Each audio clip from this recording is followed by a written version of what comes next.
I'm so grateful to be here with Darby Partner. She is a certified professional midwife.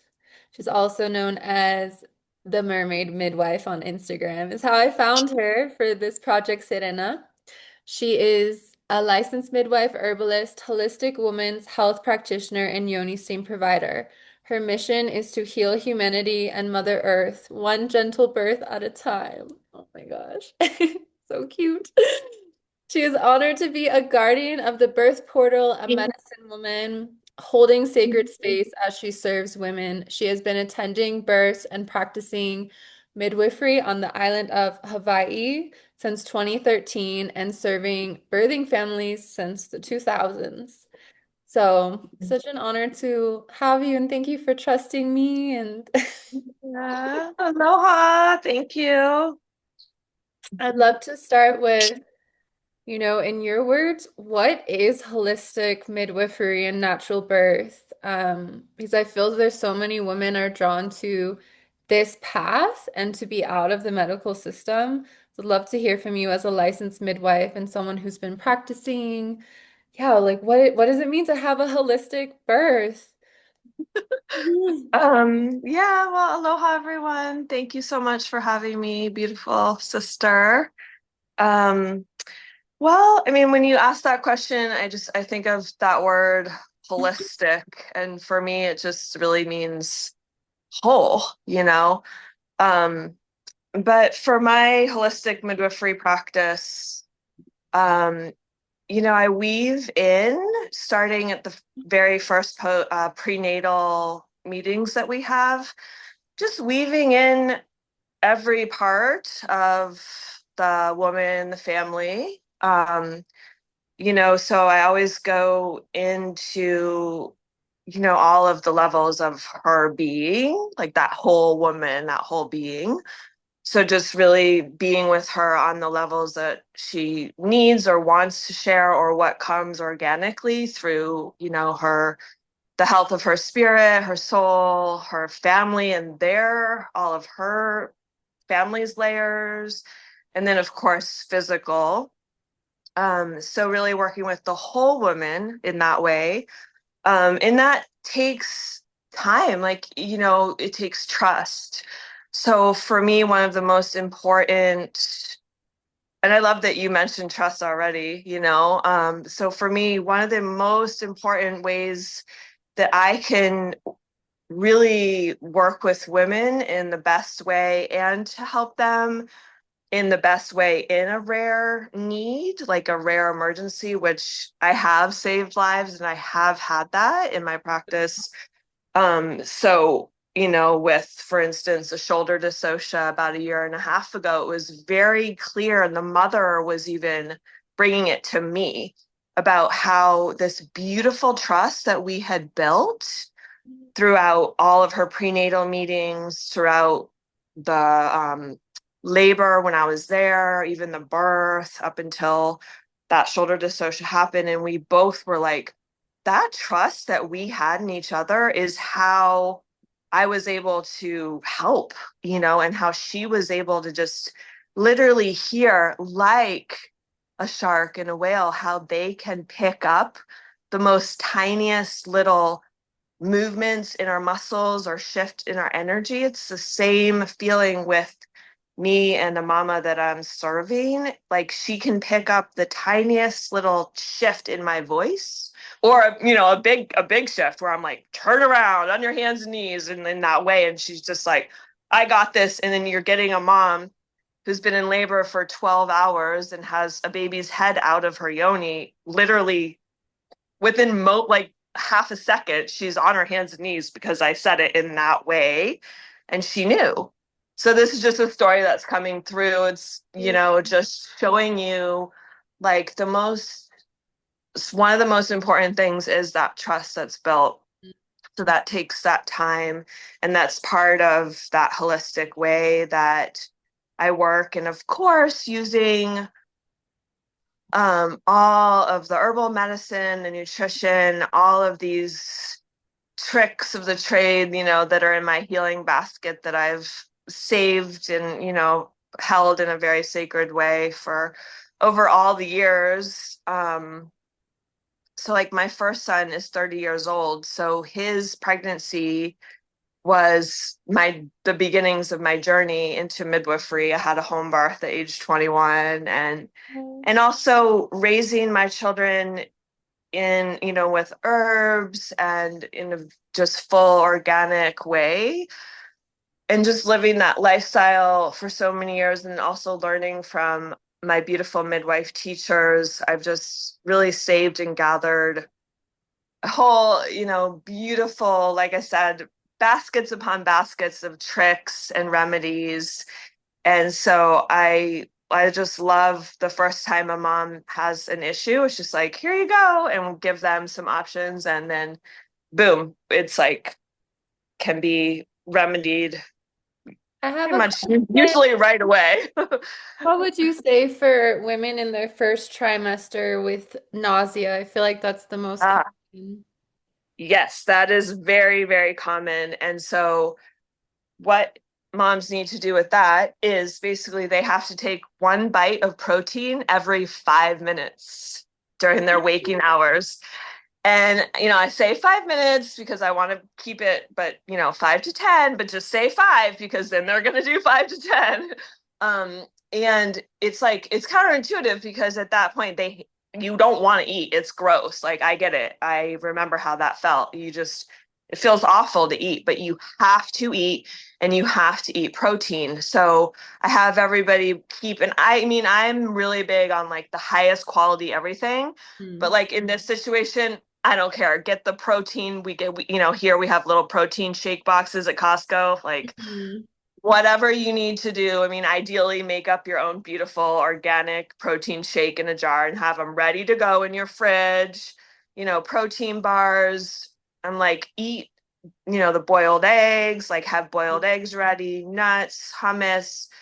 If you eat meat, have like chunks of meat ready to go for one bite. Anything that has protein, in that, like I said, it works. You need to take a bite every 5 minutes, and it's the one thing that will work. And I mean, the thing about that is it is also, you know, a, that's going to help a lot, but it's also just that beginnings and all the hormones that are shifting and moving in that Mhm. phase.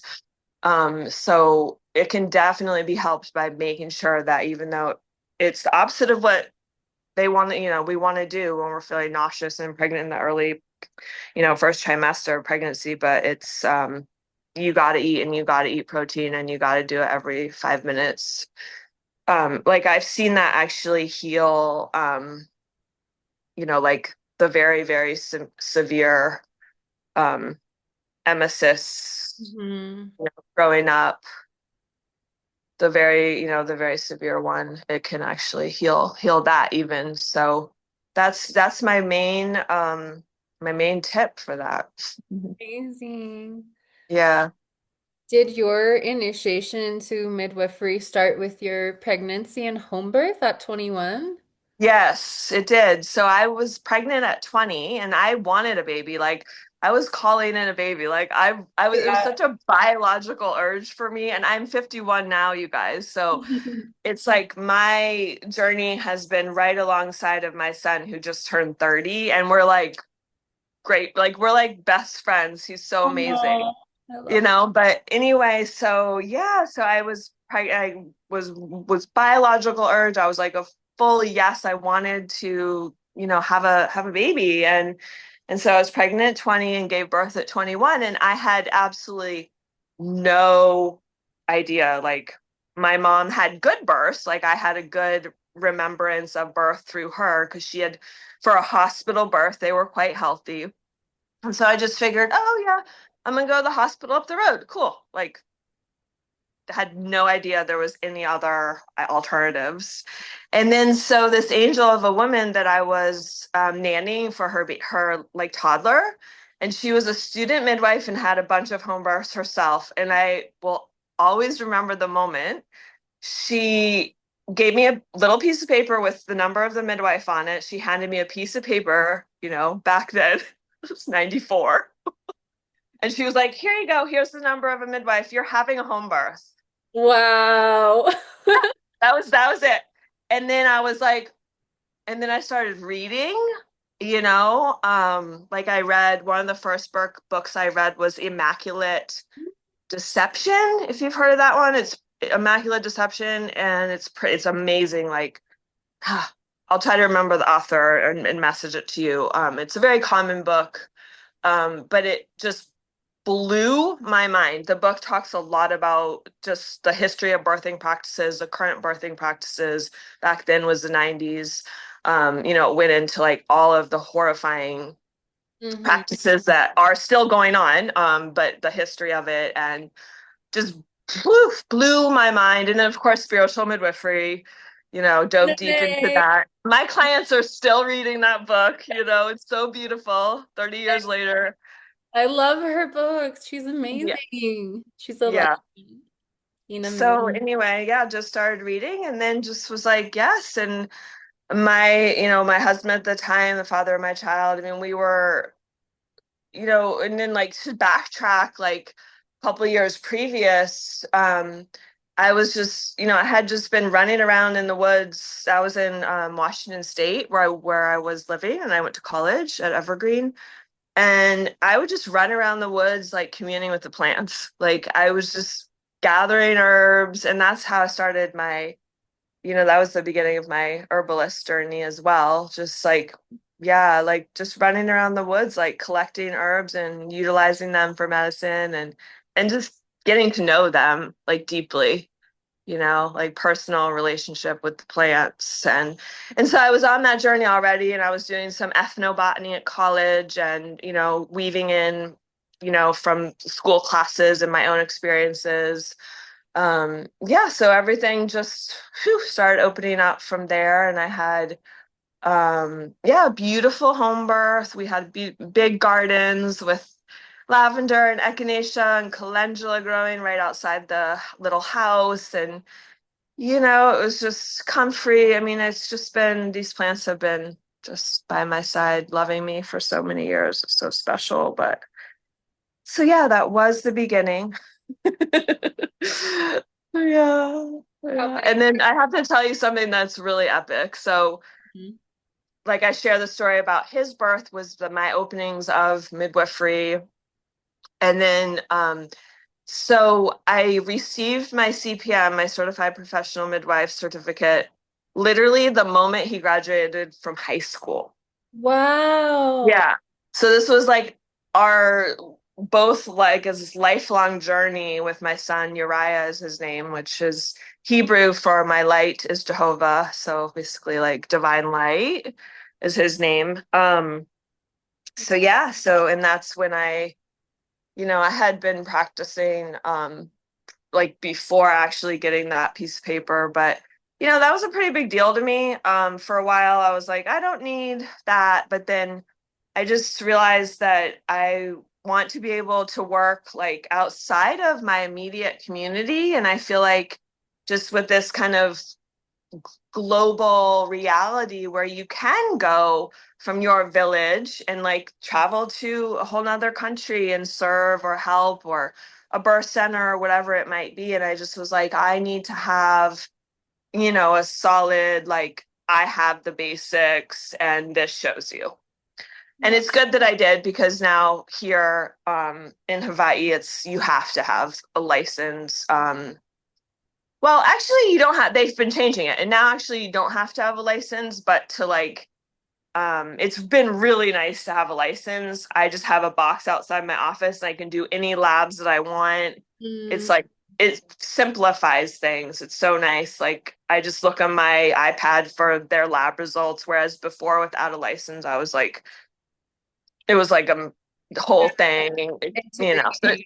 it just makes things easier. And I was going to share too, which is the back to like the holistic midwifery piece, is I feel so blessed where I am right now in this moment because our state actually at this time has no rules. So although we have this license, that basically gives us ability to buy the emergency meds that we want, have that lab account, which is really nice to be able to see, like I said. Um, they haven't written any rules yet. So I'm like, take your sweet time, because a lot of the states, of course, as I'm sure a lot of people are aware, they're very strict. You have to have your baby by Yeah. X weeks. You have to do this, you have to do that. And at this point, it's between, me and my families about what we choose together and what works for both of us and what feels right, and ultimately it's up to them.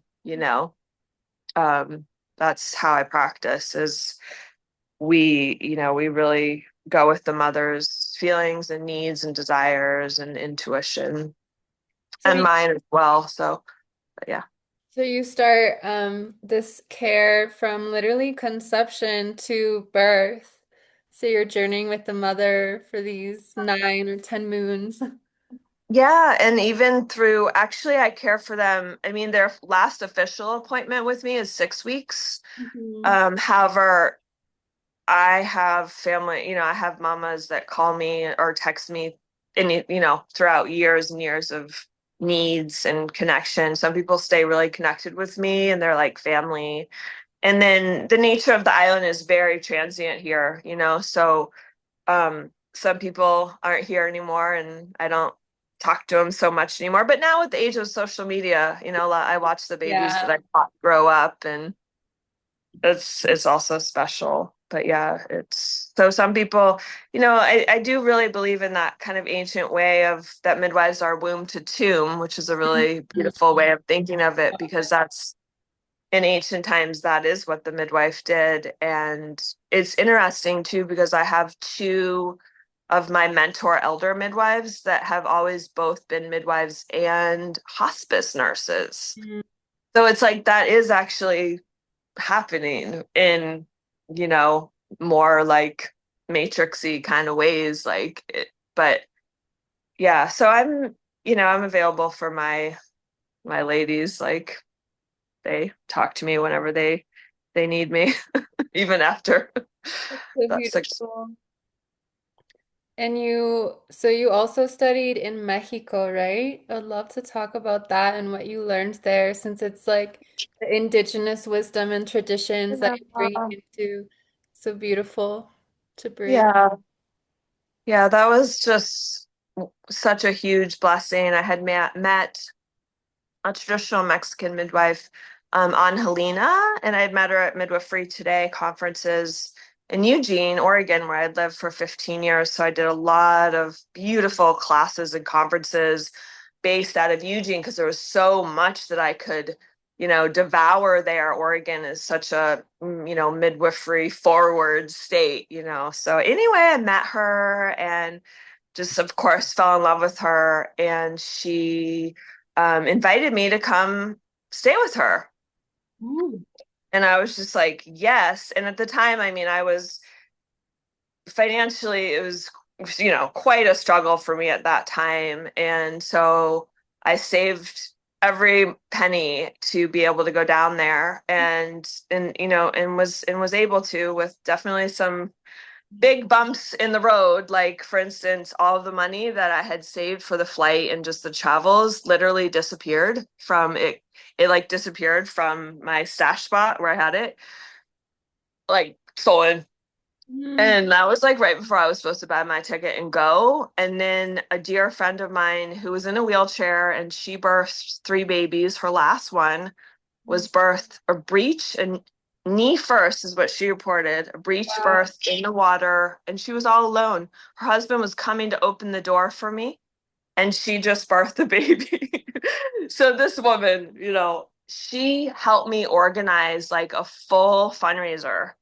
We did, Wow. she like, yeah, like she found it back in the day of MySpace, and she found like artists who was willing to give paintings for the auction. Oh, And I found like local musicians. And so we just like created, phew, like manifested oh, all of that money immediately in one night doing a fundraiser, wow.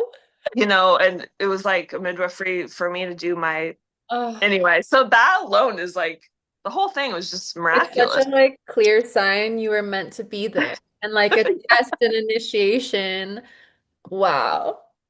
So that's a funny, a crazy story. I mean, yeah, and so like the exact amount that had disappeared, boom, right back, in my, and then so yeah, so it was she at the time was living, I told you, in Cuernavaca, which is a little bit near this Mexico City. But Mhm. I just got to live with them, and it was actually her son. She had trained her son as well, Esteban, and he was also serving women as a male midwife. And so I got to work with both of them, lived with them for a month, and was just so honored and blessed to do 25 births with them. And I think I caught like most of those babies, like 21 of those babies. And this is the very first place I ever caught babies. And I mean, I'm still obsessed with birth, but like back then I was like, please get me. Like I was so like, I Wow. mean, I just had such a Was it, drive to like learn but and like hands on and yeah, was it all like local women there? yes, Wow, yeah, that's yep. It so was amazing. all Mexican women, and at the time, I've unfortunately lost. I got to get my Spanish back, but at the time, it was like my Spanish was okay, and yeah, and it's just this tiny little casita, like birth center, like two tiny rooms, just very simple, very, very, very simple. But they were, I mean, they're so skilled, they're so skilled. And she taught me a lot about, like the rebozo and the closing of the bones ceremony and the herbs she uses. But yeah, just to be able to be in the birth space and so they would just like they just trusted me. Like Yeah. sometimes the mom was in labor and they would just be right there in the house like doing their thing, and I could just like support the mom in labor and just be love, like be with her, love on her. And it was just such a beautiful experience for me. And that was in like the earlier days of my student midwife years. How old were you?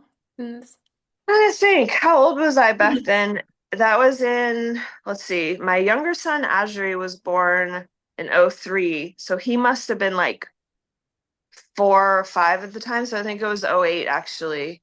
Mhm. You can do the math.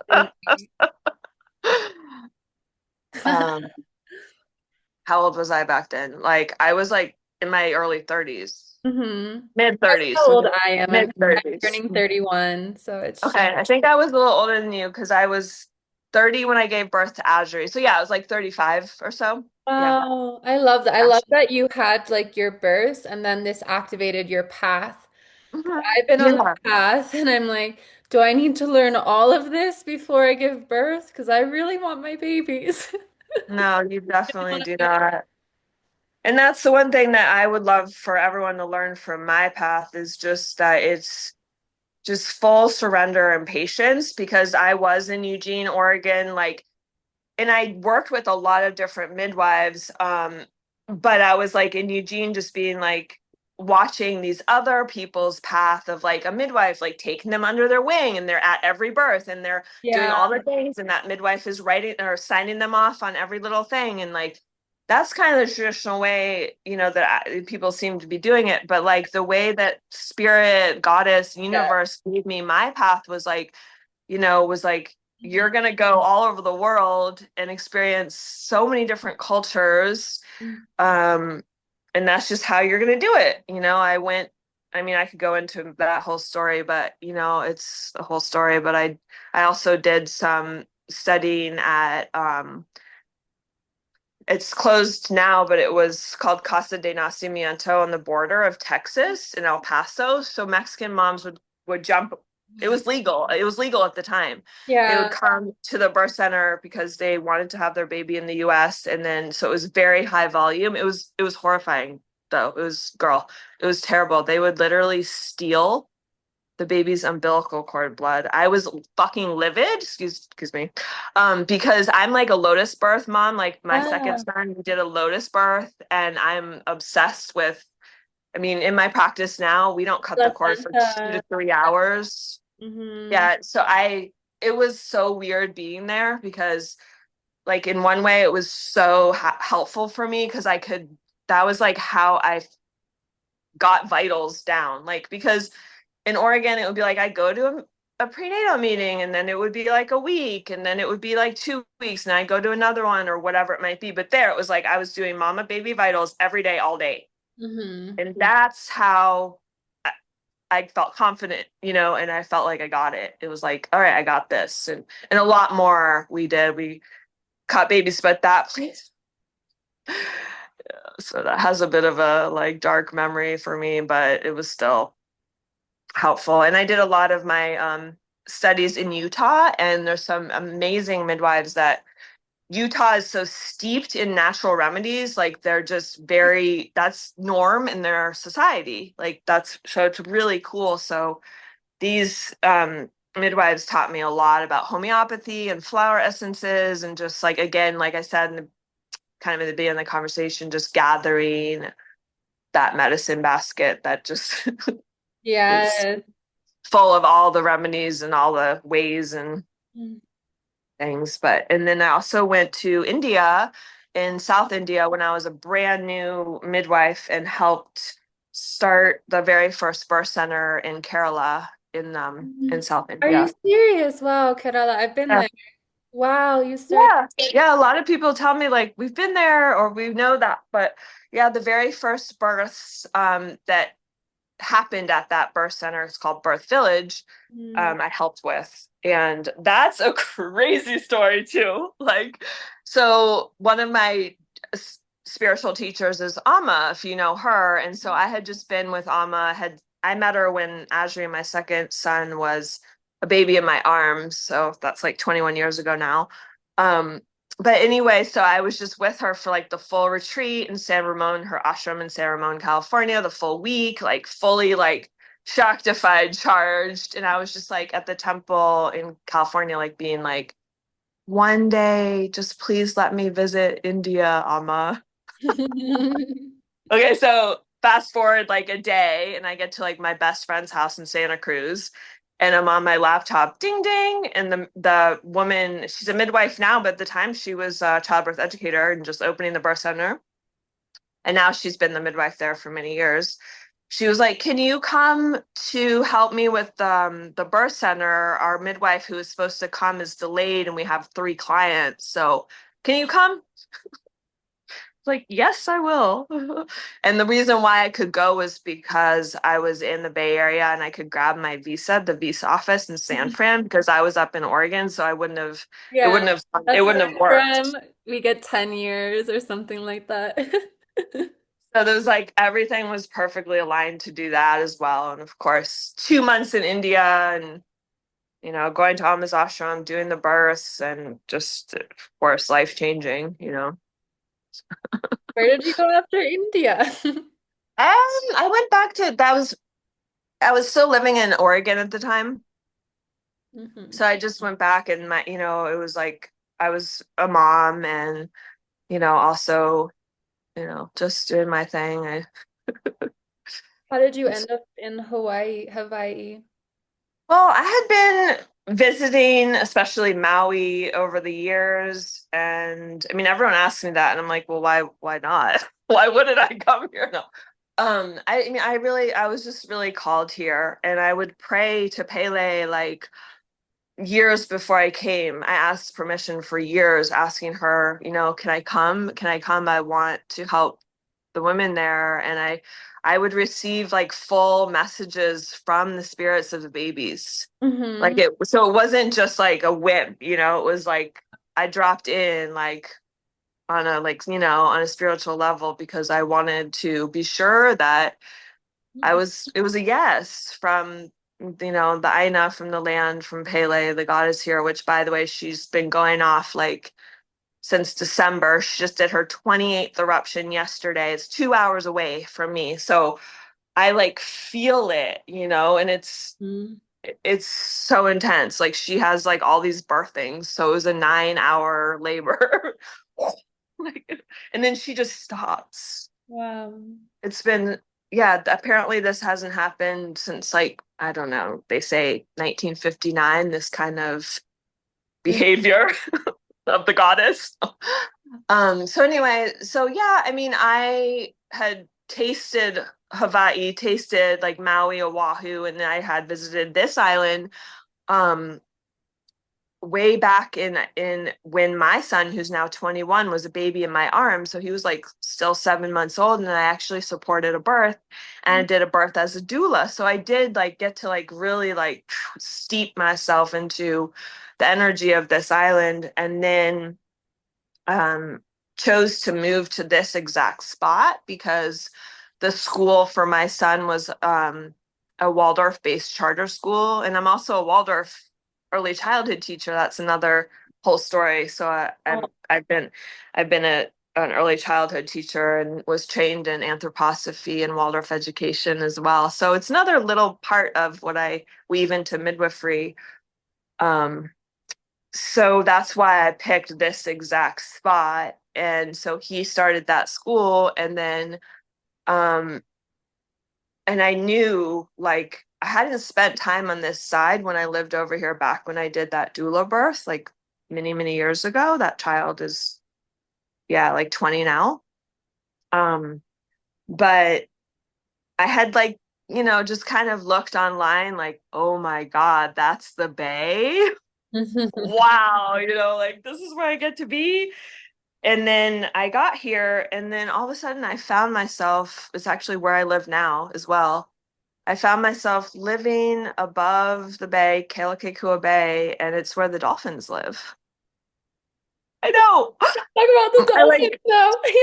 I just was like, Yeah. all of a sudden I just literally found myself living at this gorgeous, it's a retreat center, but at the time they had kind of like allowed us, it was a bunch of us women.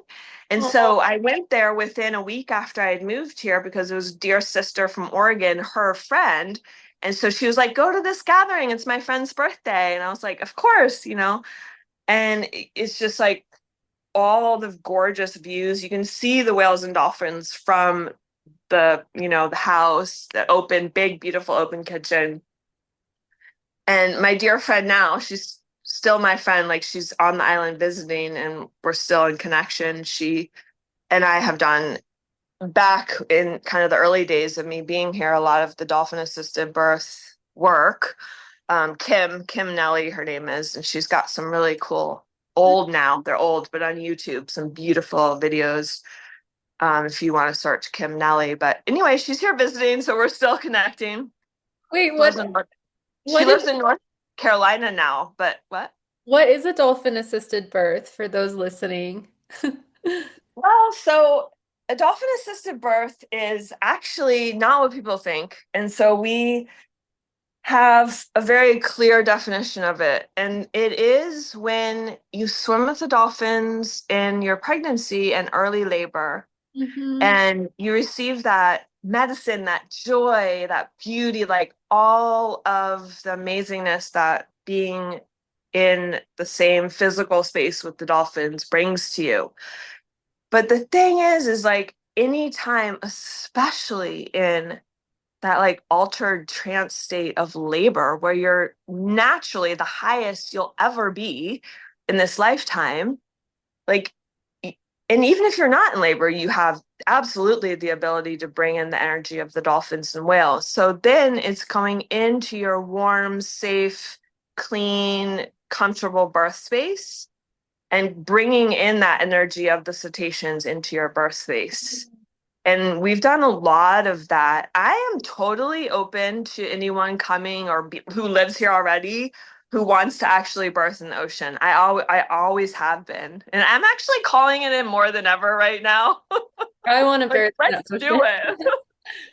Yeah. Like it's like I've let go of some of the fears that I've had about the bacteria in the water. And I mean, it's like I'm really in a yes space to that. And I always have been, and I always would have done it. But um, that was like the clear definition that we brought through and like we received, and that. And so I mean, it's been 12 years constant emails, and I'm just like,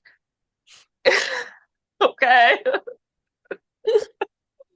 But I've had a lot of beautiful people families come from all over the world to birth here with me. Wow. And a lot of them had dolphin assisted birth because and some of them had I had a mom that had a volcano assisted birth. What's Literally. that? It's literally like it was the exact same thing. Like she brought the energy of Pele of the volcano into her birthing space. And I've actually kind of moved it now into simply nature assisted birth Mm-hmm. Yeah. because it's So natural. there's this earth has so of course we know is there's so much that just going onto the earth and laying on her is going to receive so much of her potency and her beautiful energy, her frequency, and like, yeah, like bringing that into a birth is just natural. It just seems like completely in alignment. So in alignment. Wow. So that being said, there's like with the dolphins, going back to that, um, there's just like I'm a very detailed person. There's just details. Like for instance, if you have okay, so this is what I always if you haven't given birth yet and you haven't swam with wild dolphins yet, then I get it. You might not realize because there's a couple big, huge things to unpack with that. The wild dolphins, we never know where they're going to be. Mhm. And that's the one not the one, but a huge thing about cetaceans that I just could cry. They are like, they just move between worlds. Mm. Like you could see them right in front of you. Literally, you could have been like connecting, dancing, swimming, spinning with them, like I have countless times, um, for in 2 hours straight, and then all of a sudden, Oh, they're the gone. whale, Uh, they're just gone. Like yeah. whales are really like that because I mean you could be right next to them and then Mhm. one tiny little of their tail and they're out of sight. And it's not even about their physical swimming away either. That's what is so fascinating and just magical about them is they literally move between dimensions. Like I'm serious. So I mean I get giddy thinking about it because it's so exciting.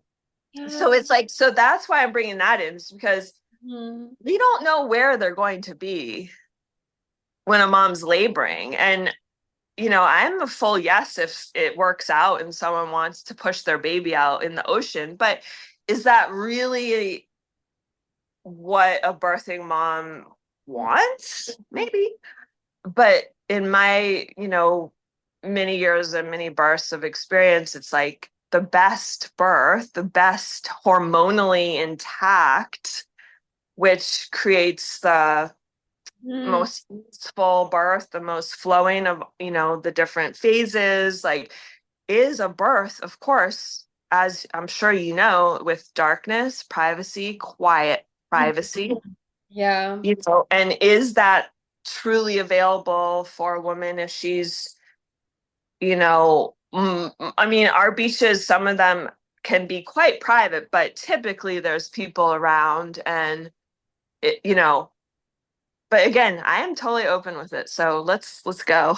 I was, Anyway, so yeah, so it's like that's why, but we've swam with dolphins in early labor. We swam in the ocean a lot in early labor. And, I'm definitely very open to birthing in the ocean or in a tide pool. But usually it's always just been in, a birth tub in clean water and then just bringing in the energy of the dolphins and the whales. I've had one mom just was so fascinating to me. She was literally singing like a whale. It was totally, she wasn't like thinking, oh, I'm gonna sing like a whale, I'm gonna do it. It just was like her labor song. Mm. I was like, it was a whale song. That was her doing that, just coming through. And like the dolphins, yeah, they're coming in right when they're called. It's very simple, and that's the beauty of the cetacean human connection, which is a big magical subject that I'm obsessed about and love to I talk love about. it. Yes. So yeah, it's a very special key to the birthing of the new earth, Mm-hmm. the cetacean human connection. And Feel so that. that's, a whole nother talk. But it's a very huge tool for our ascension and our healing as humans and the planet and the ocean, you know.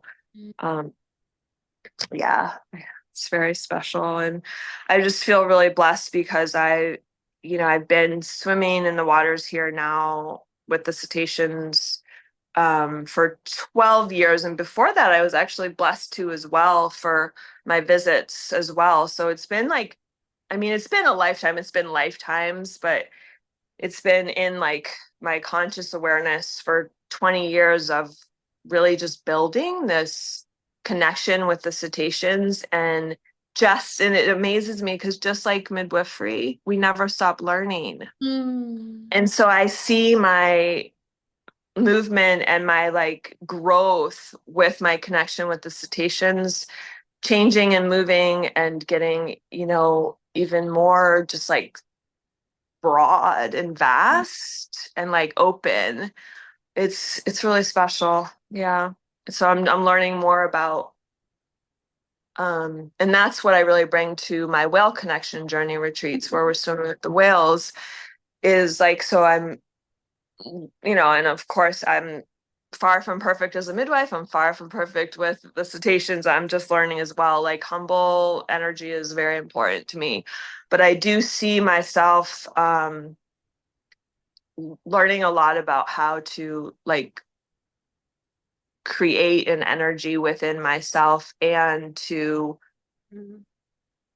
bring it out into the ocean so that the cetaceans do feel comfortable with me and us and our group and they want to connect and it works. It works. I've learned how to be able to talk to them and bring and call them in and sometimes it means just being completely empty and open at the same time. And other times it's like vocalization and connecting in and um being able to communicate with them. Mm.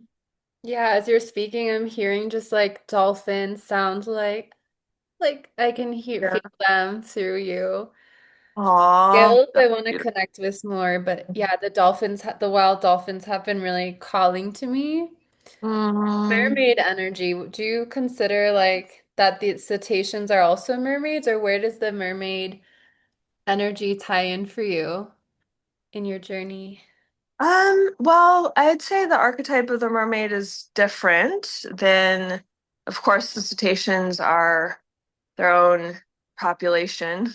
Mm. They're very intertwined, you know. They're in a deep romance, a deep, deep love, and they learn and teach from learn from each other and teach each other. Like, so people are like, "Oh, you can hold your breath so far in the water. How do you go down so deep, this and that?" And I said, "The dolphins taught me. The dolphins taught me." And I really want to practice more with an actual free diving Mm. course, but they taught me how to do that because I wanted to be able to be with them. Like I was like, I need to stay with you. So I'm learning how to free dive from them. Like this is like no human has, Hmm. taught me You yet. are a But mermaid. I mean, Mermaid. I will say that I'm a real life mermaid. I don't need to take Instagram pictures of myself with a tail or anything because that's what I live like almost every day down 10 minutes away, in the bay. And it's just how we live, and that's to me, um, that's a true mermaid, someone that is in the water all the time and feels at home in the water. It feels at home in the water. And you Mm. don't have to, you can be a mermaid and be a land mermaid or a forest mermaid or whatever. I mean, there's no there's no judgment.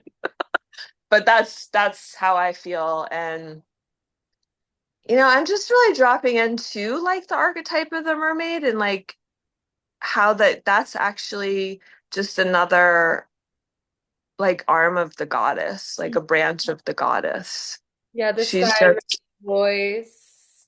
Hmm. yeah, yeah, she's just, The mermaid is just the goddess of the ocean, really, in a simple form, I feel, you know. Yeah, Mm, thank you yeah. for sharing that. Mm. Yeah, and it's just playful and fun and so healing. I mean, it's like I I don't there's not an option for me not to be in the ocean. It's not even about like preferences. It's just about like survival. Like I have to be in the ocean. I go deep and Oh. everything that was stressing me out or cares or worries, I literally felt it like the other day. I was like I started like swimming deep and I just everything just like Wow. dropped. And I was like, I don't even care about XYZ that I was so like anxiety about like before I got in. So she's just the ultimate healer. And, you Mm. know, as a midwife too, like being able to like clear in the ocean all the things that we hold and take in and like harder even a smooth birth, even the smoothest birth, is like a lot. And if Yeah. it gets some complications or it's just the best medicine. I don't see myself honestly being able to live without it. Yeah, there's a lot of like energy work and that's done and even like ancestral trauma that comes through in birth and like it's a Yeah. lot to hold. So being held by the goddess of the ocean and all of the fertility, it's like to be able to cleanse naturally is so potent. It's just so easy, but so, like you said, so potent. It's so powerful. It Mm. just takes, I mean, you need to swim, but I mean, it's like no effort, Mm. really. You just have to go down. You have to go down there. You just have to go there. I mean, it's just the best medicine that I personally have experienced, and I need a lot of support. That's my soul. That's my personality. That's who I am, and just so sensitive. And yeah, like it's so true what you said. It's like especially because as a student it wasn't as heavy on me births, it wasn't on me, and I didn't really realize that until now I've been primary midwife for almost 15 years, and so it's like solid 12 years here on the island, and it's just like it's a lot to carry. It's a lot to carry, and I go through phases. I mean, I just trust. So like this year up until now, it's been on the slower side, and like I just trust because I know that that's the way that it's supposed to be, of course, but that's, goddess's way, spirit's way of being like, here, you can work on yourself. And I really needed to for some personal things this year. And I'm about to do 3 births, they're all due right about now. Um, so it's about to get really beautiful. But um, oh, what I wanted to share, which is like really from my heart, is like I've literally had times where and I, I don't have a husband. It's me and my puppy, and you know, um, I've of course had beautiful men in my life, but I have, you know what I mean? Like that solid husband that's here with a meal when I get home from a birth to carry my gear in and like rub my back. Like that's not right now in my feet, like, so it's like I've literally asked the goddess, I've been like, if you want me to do this work, you have to support me because I I can't do it by myself. Like none of us can, and that's why our community is so important and our connection with nature. Going back to that, like, yes, it's nature assisted, dolphin assisted birth, but let's look at nature assisted, dolphin assisted midwives. I mean, I'm one of them. Yes, Like yeah, so thank you for amazing. sharing that. It's like, yeah, the midwives are doing such potent work and just so grateful to know that someone out like you exists and like the women that are going to see this conversation that maybe feeling called to have a birth this way in this really sacred, primal, wild way, just to like find you and know that you exist. Yeah, I'm here. I mean, like I said, people come here for years and years now and just birth with me, and it's Wow. so special. I've had women come from Japan, Turkey, Europe, via Costa Rica, where else? Like from all over the world. There's such beautiful families, and it's perfect. It's so perfect. Like just full trust. The trust levels as a midwife are like over the top. Yeah. Wow. It's a wild thing to learn in this lifetime, especially the way I practice, because I mean, I do have a backup sister midwife who in emergency will come, but it's just me. I practice just me with like a sweet, younger, usually pretty green assistant. And, it's just like some midwives have like three solid, like experienced midwives by their side, and that's just hasn't been my path. Mm. So, Wow. So I yeah, would like, like to ask you, before we close, about like breech birthing and just any advice or experience you have around breech birthing, and then like just postpartum practices, and we can close with the postpartum if you have time. yeah, the breech births, I found in my experience very rare. Mm. I've like when I was with Angelina in Mexico, I was like, let's have breeches because I knew that she was so experienced. So I was like calling them in, but it didn't happen. And I really feel like breech births, it's really valuable. There's some great courses. So for student midwives, and I need to do one that comes in available soon too. There's just great courses that talk about like a lot of the breach on its own is so rare, but then some of the potential complications are even more rare. But there's a lot of valuable information out there now as midwifery students. Mm. So I'd say check that out. The big thing with breech, the very basics of breech birthing is that you're not touching the baby at all when it's being born. um, because that can create a sort of like, oh, and like jumping, not jumping, but like moving back up because of the like, oh, there's someone touching me. Mm. And then the cervix, of course, once you need the cervix to be fully open, but that being said, doesn't necessarily mean you have to do a cervical exam. The pushing can only be done by the body. Mm. Like you're not going to be like, oh, it's time to push now. No, like, and actually, that's what I do normally with all of my cephalic head down babies, actually. That's how I practice. And that's the best practice. There's no need to be like, oh, you're 10 centimeters push. Like, Mm. no, that is like such bullshit. Mm. Like you push when the body pushes. And Mm. it starts to happen with every labor. Mm. Like, it's just every time the mom starts to have some kind of stuff in the middle of Mm. her wave. So yeah, that's another big piece of the breach. And then there's a lot of different like maneuvers and things that are good to have in your education. So there's a lot of good classes that are happening in the US too. Mhm. I haven't had a lot of breech births. I had one breech birth as a student, so that was crazy. But that was all the other midwives. I was just like, wow. Mhm. And then the other breech birth that I did was a dolphin-assisted birth here. And the mom was out in the ocean swimming, and I went out and got to her and just like meditated around her and held space. And then she came in from the bay, labored on the beach, and then we went up actually to that property, the retreat center I told you that I first lived at.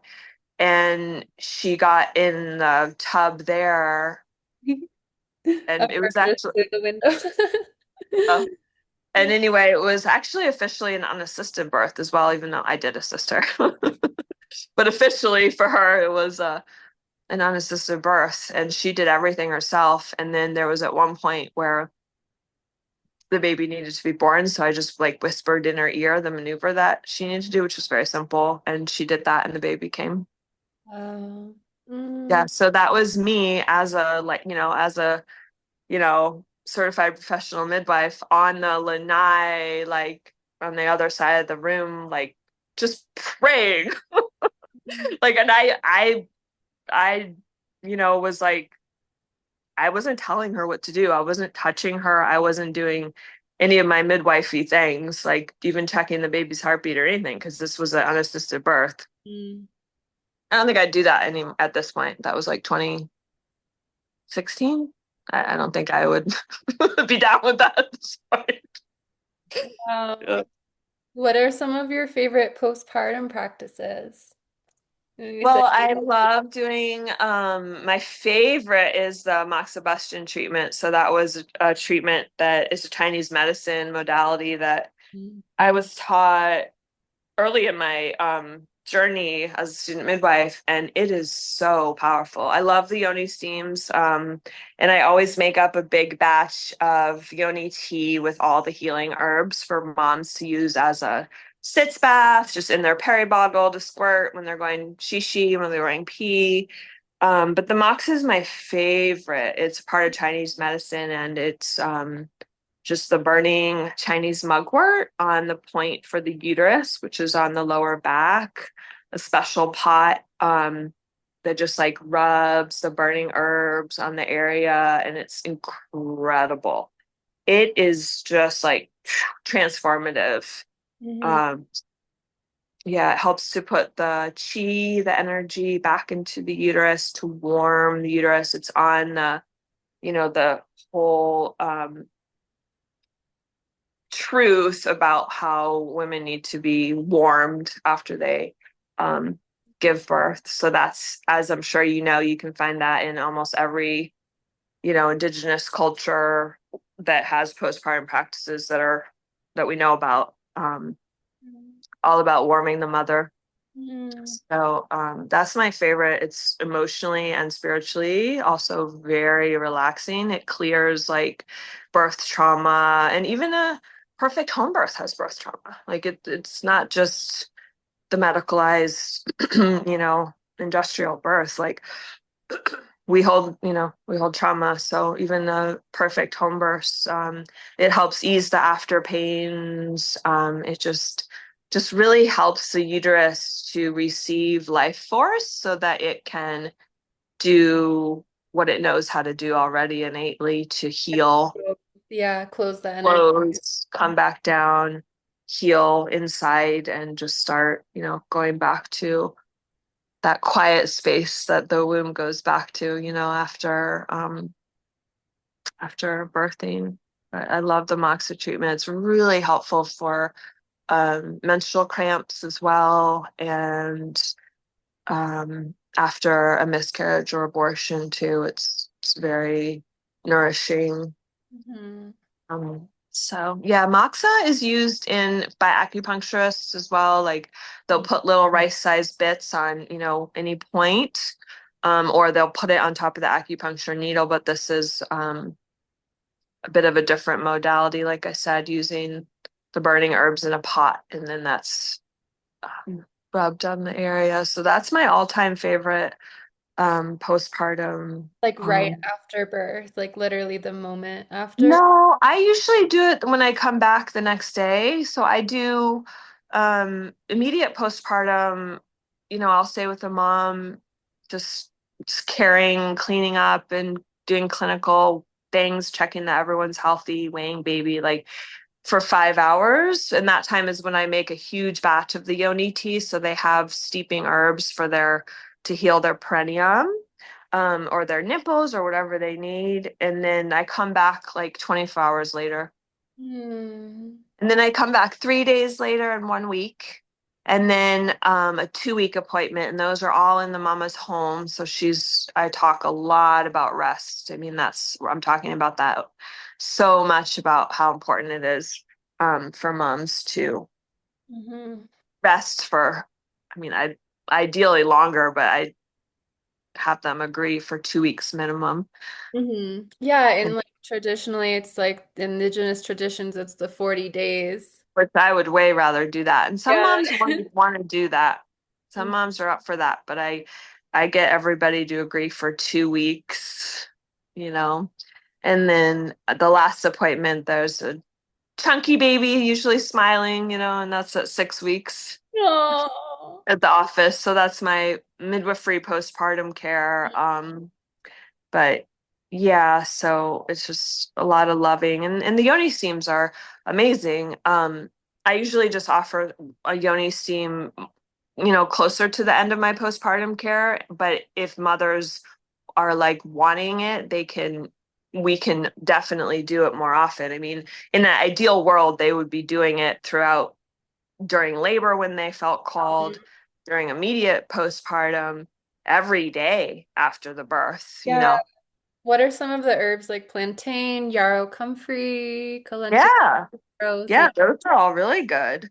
Um, Mugwort, Mm, I was just kind of starting to call in like information about the tightening of mm, the tissues. So motherwort is one that is supporting the tightening of the tissue. And yarrow is also yarrow. another one that's going to tighten the tissues, which is just kind of just to help with that pelvic floor health that's been loosened and, needs support to more come back and knit back together, which is again that comfrey as well. So Mm, I'm I'm all about perfect, sort of remedies for the needs, but I'm also really big on utilizing, and this is why I tell everybody because people, so I'll do the yoni steam practice. So, obviously non-pregnant women. So women come and we do a beautiful ceremony mm, in my healing space with the yoni steams. I'm leading them on a meditation and playing the crystal bowls. It's really lovely. Usually they have a flower altar at their feet. I mean, you love it. mm. But I love anyway, it. like I love it. And so that's another one of my passions, and that's so special because you don't have to, you're not pregnant. So I can work with all women. And then I also provide really loving, gentle, well women care. So I know we need to wrap up, but I just wanted to share one thing about the yoni steam herbs, which is so when people talk to me about yoni steams, I get the feeling that it's a bit of a mystery to some women. Like there's sort of like the shroud of mysteriousness around the yoni steam. And so one of my missions is just to just really take that veil off of yoni steams, and anyone and everyone can do it with anything.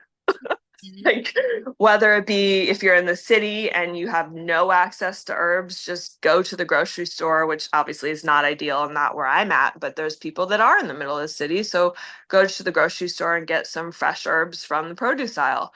Um, but for me, like here where I'm at, there's all kinds of plants that are everywhere Mhm. that, you know, so I tell people that live here, just get papaya leaf, citrus leaf.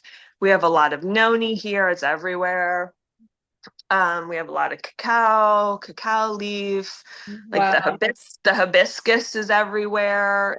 Things like that are literally like everywhere, Mhm. like here where I live. And so anyway, just utilizing the plants that are in your garden or in your yard or in a friend's yard. As a way to just simplify it. Because for me, it's really just doing it. Mm. It's not having a special, beautiful package that has this great label of your herbs. No, Yeah. it's not. It's True. not that, it's not that specific.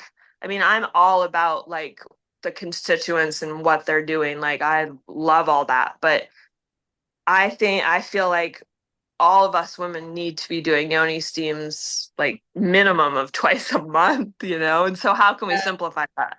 Just go out in your yard and get Mhm. what's there. Um, we have so many plant allies that are just right there growing. Yeah, and you work before we end, you work with Bobin Sana as well, right? Well, actually, I am new to her. Okay. My dear friend is the ceremonialist Mhm. with ayahuasca, and so she's also connected with the Amazon herbs. Mhm. So she is gonna supply the medicine, and we're gonna do a ceremony with her at the Whale Connection Journey, which I thought would be really, Oh, yeah. with So that would open be really sauna. special That's to weave, amazing. yeah, to weave that in with like after swimming with humpback whales. Mm. When So is no, but actually she's like really new to me, but her cousin is Mimosa. mhm. And so she's like growing all around my Everywhere. yard. Like she's like all around the property I live in. So I still feel a connection because I've used Mimosa for my own medicine needs. And so I do feel like it's, like Yeah. her cousin, Yeah, there's definitely a her connection with sister. the dolphins and the whales and Bobinsana and like the water, everything. So when is the whale journey connection again? So the whale retreat is really coming up here soon. Mm. Um, I'm actually needing to close the registration for September, Mm. at the end of this month.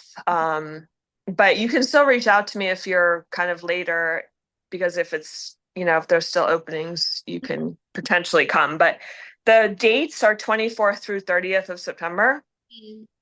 and it's in French Polynesia on the I've island of been, Moorea. I've been. Yeah. I Oh, went with that's my awesome. mom and well, my family, and it was kind of before I opened this connection with the whales and spirituality, Yeah, that's but a amazing. beautiful place. Yeah. Yeah. Yeah. And then so the 24th through 30th of September of this year, and then also October 6th through 12th. Mm. And one spot did just open up for October. It's the full moon, and the new moon in September has spots still. So I'm just in a place of, yeah, just seeing Right. what's going to happen with September. And this is something you do yearly? Or That's the plan, but okay. that's my plan. I'll tell publicly yes. I'm just gonna see what this year does. They're changing rules, and I want to see the vibe and see what's like this year. But that is my plan. Beautiful. Yeah, I'd like to. My intention is to keep leading retreats, and I'd like to do a birth workers retreat in the future too. Wow. Here. So it'll be at my home and just all the places that have been so nurturing, you know. Yeah. Thank So you. that would be really special to do. Thank you so much, Darby. This was You're like my welcome. favorite conversation. I love all My of them, but pleasure. like this is like feels like the next like level embodiment for me, like as a priestess of the waters and the work I do with herbs, but like to really, yeah, like the knowledge that you have as like an elder. And I feel like you're also like my mother. And Oh, yeah, I totally. wish you were my I mama. know. I love my mama, but I wish my mother was like on this path too. Yeah. I know it's wild now because it's just so interesting to just like now, like when the clients first were the age of my first son, I was like, oh my God, like, and then now they're starting to be the age of my younger son. I'm like, oh my gosh, this is wild. How old is he? Ashley's 21. Oh, wow. He was a Lotus birth baby, and he was born at home in like an hour and a half, and it was like a surprise unassisted birth because the Wow. midwives didn't make it. Yeah, that was in that. I know we're wrapping up, but like it was really amazing because his birth was also the catalyst to be like, I'm gonna do this. For me, it's the right way, a home birth midwife, because I had done doula birth. I was doing a doula and assistant midwife, and I still was not ready to take on the responsibility of primary midwife and to get that education. And then his birth was actually the catalyst of that. So I I I I love will say, you don't have to give birth to be a midwife. I truly believe that. Um, I know amazing midwives who've never birthed themselves, but I will say in my experience, my births were just like, phew, completely like opened me up to all of the levels to start as supporting women, and then again with my second birth to actually really like dive deep into learning to be the lead midwife and to, have that knowledge. Mm. So, You're embodied. It's yeah, important. it's just everyone has a unique path, Mm. and whatever path we're given is just a total blessing. Such a blessing. So I'm so glad we got to talk. I Thank love to talk authentically on these because it's just so important. Yeah, that's what the flow is meant for. Like your Yeah, embodied experience as a midwife and like all your stories is how we learn, and I'm I sure love we'll stories. be recording more things together, more combos. Yeah, I'm glad we got to connect, and I just yeah, sending all the love and blessings of the blue turquoise waters to all the beautiful women that are tuning in, and just so grateful. Thank you. So grateful. Thank you. Yeah.